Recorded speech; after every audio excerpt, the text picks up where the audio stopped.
एक आपकी क्लिप देख रहा था जिसमें आप बता रहे हैं कि आपको गैरी कस्टर ने ये इन्फॉर्म किया कि भाई तुम ठीक खेल रहे हो 7वें पे, पर यूसुफ ज्यादा अच्छा खेल रहे हैं, तो मुझे तुम्हें ड्रॉप करना पड़ेगा, उनको लेना पड़ेगा।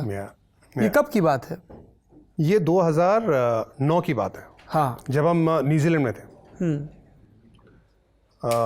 न्यूजीलैंड में थे हम, और मैं और भाई ने श्रीलंका में, आपको याद होगा, मैच जिताई थी।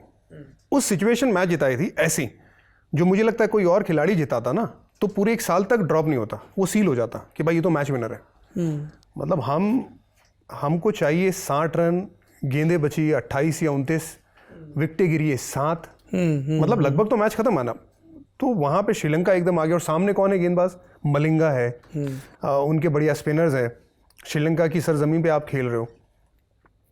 वहाँ से मैंने और भाई ने मिलकर मैच जीता है। मैंने 16 गेंदों में 33 नॉट आउट बनाए थे और विकेट भी निकाले थे। न्यूजीलैंड जाते हैं, न्यूजीलैंड में मैं पहला मैच बाहर बैठ रहा हूँ, दूसरा मैच बाहर बैठ रहा हूँ, तीसरा मैच बाहर बैठ रहा हूँ, चौथा मैच बाहर बैठ रहा हूँ।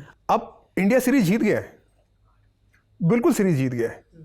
एक में बारिश हुआ था तो इंडिया सीरीज जीता था 3-0 से, तब मतलब वो जहाँ पे चौथा मैच खत्म हुआ था। 5वां मैच भी शुरू हुआ, मैं टीम में नहीं हूँ। तो मुझे लगा ये क्यों है।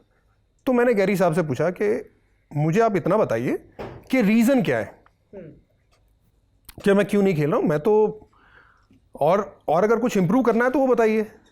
अगर कुछ इंप्रूव करना है तो हम करेंगे, हम मेहनत करेंगे, लेकिन मुझे रीज़न जानना है। तो उनका 2 रीज़न थे। उन्होंने कहा कि Irfan, there are things are not in my hand, ये उनके अल्फाज थे। There are things are not in my hand. तो मैंने पूछा किसके हाथ में? I can tell you that. So okay, I respect that, but you can tell us. नहीं, तो वो मुझे पता था, लेकिन इसीलिए बता दीजिए ना। नहीं, वो तो देखिए, जो प्लेइंग 11 रहती है वो कप्तान की मर्जी रहती है। अच्छा। कप्तान, कोच, मैनेजमेंट, क्या कॉम्बिनेशन वो सोच रहे हैं। महेंद्र सिंह धोनी थे कप्तान। हाँ जी, लेकिन वो सही गलत मैं उसमें नहीं जाऊंगा। मैं उसका रीज़न ये है कि हर एक कप्तान को अपने हिसाब से टीम चलानी चाहिए, वो उसका प्रेरोगेटिव है। पर ये धोनी का कॉल था कि अभी मुझे इरफान नहीं चाहिए। हाँ, उस वक्त में। अब जाहिर सी बात है, जो लड़का नहीं खेलता उसके दिल में ये बात होनी चाहिए कि उसे खेलना चाहिए। अगर नहीं है तो फिर घर बैठो। सो जो लड़का 12वां, 13वां, 14वां, 15वां, उसके जहन में ये बात नहीं है कि उसको 11 में खेलना या नहीं खेलना, इम्पॉर्टेंट है खेलना। आपके जहन में ये बात होनी चाहिए, तभी तो आप स्पोर्ट्समैन हो ना, तभी तो आप लड़ाई करते हो, तभी तो आप बेहतर होते हो। आप बाहर बैठ के खुश हो, हाँ नहीं ठीक है, आपको मैच भी मिल रही है, आपको ट्रैवल करने को मिल रहा है और आप मज़े कर रहे हो, आप तो टीम में हो ना, आपके पास प्रेशर नहीं है, तो गलत है। That is absolutely wrong. So as a player हर एक को लगता है उसको खेलना चाहिए, हमें भी लगता है हमें खेलना चाहिए। तो हमने सवाल पूछा।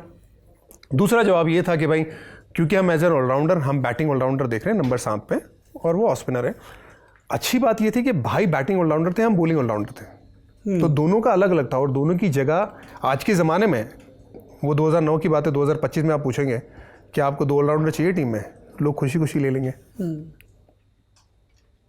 अभी तो क्रिटिसिज्म ही यही होता है हम लोगों का कि ज़्यादा ही ऑलराउंडर पे डिपेंड कर रहे हैं वगैरह वगैरह। नहीं, पर अच्छी बात है ना कि आपके पास इतने मल्टी स्किल प्लेयर्स हैं जिससे आप गेम बना सकते हो। तो वो जो क्रिटिसिज्म है, जो अभी जिसका आपने जिक्र किया, ये मुझे लगता है ओवर द टॉप है, क्योंकि eventually it's all about result, और आपको रिजल्ट मिला है तो उसी की वजह से मिला है।